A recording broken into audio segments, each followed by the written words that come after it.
मुख्यमंत्री भूपेश बघेल ने स्थानीय भारतीय जनता पार्टी नेतृत्व पर भी राजनीतिक तीर छोड़े हैं।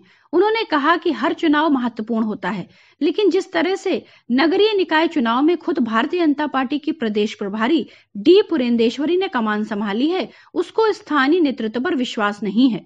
मुख्यमंत्री भूपेश बघेल ने कहा कि छत्तीसगढ़ में ऐसा कोई वर्ग नहीं जो सरकार से नाराज हो। अगर सरकार से कोई दुखी है तो वह है भारतीय जनता पार्टी।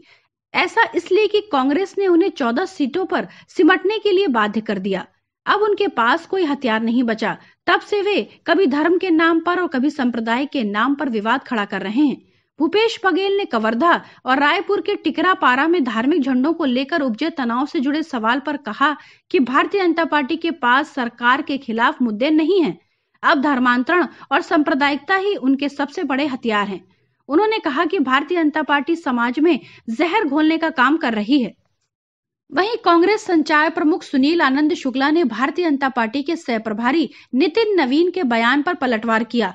उन्होंने कहा कि नितिन नवीन भी आरएसएस की उसी पाठशाला के विद्यार्थी हैं जहां पर भारतीय जनता पार्टी नेताओं को झूठ बोलने का प्रशिक्षण दिया जाता है।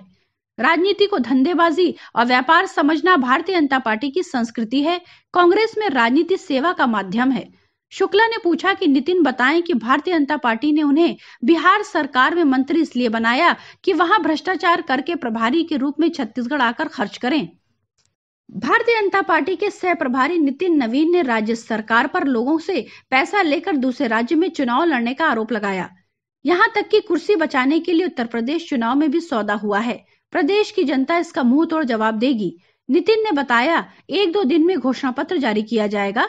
नितिन ने कहा कि नगर निगम चुनाव में कांग्रेस सरकारी मशीनरी का उपयोग कर रही है, प्रत्याशियों को धमकाने में लगे हैं। इसलिए पूर्व मंत्री अजय चंद्राकर ने आग्रह किया है कि कार्यकर्ता सबको मुंह तोड़ जवाब देंगे। भारतीय जनता पार्टी प्रभारी ने कहा स्मार्ट सिटी में कांग्रेस सरकार फिसड्डी साबित हुई है। 7.50 लाख गरीबों के लिए जो मकान बनने थे उसके लिए राशि नहीं दी। इसके बाद 4 लाख और मकान मिलने वाले थे, वह राशि भी बंद करा दी। एक और गरीबों का आशियाना छीन रहे हैं, दूसरी ओर उनके मंत्री अपना आशियाना बना रहे हैं। घोषणा पत्र में संपत्ति कर आधा करने का वादा किया था, आज तक उस ओर ध्यान नहीं दिया गया। पुलिस कल्याण की बात कही थी, जब पुलिस कर्मियों के परिजन अपना हक मांगने आए तो उन पर लाठीचार्ज किया गया। बीजापुर में 1000 से ज्यादा सहायक आरक्षकों ने हथियार जमा कर दिया है। यह आंतरिक सुरक्षा के लिए बड़ा खतरा है। एक सवाल के जवाब में भारतीय जनता पार्टी सह प्रभारी ने कहा कि बड़े नेता अपने कार्यकर्ताओं का उत्साहवर्धन करने के लिए आते हैं। जब जब हम चुनाव मैदान में जाते हैं तो उन्हें बेचैनी होती है। इससे साफ है कि हमारे नाम का डर तो है।